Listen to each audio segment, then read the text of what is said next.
e sărbătoare, să ne veselim, să auzim cum cântă cu foc lăutarul, rude și prieteni, fericiți să fim. Azi e un prilej să închinăm paharul, că e sărbătoare. Dragii mei,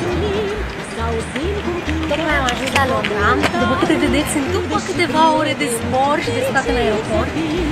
Vreau să vă spun că mă simt tare bine aici. Este a doua oară când vin la Crystal of London, cel mai bun restaurant de aici din Londra cu specific românesc.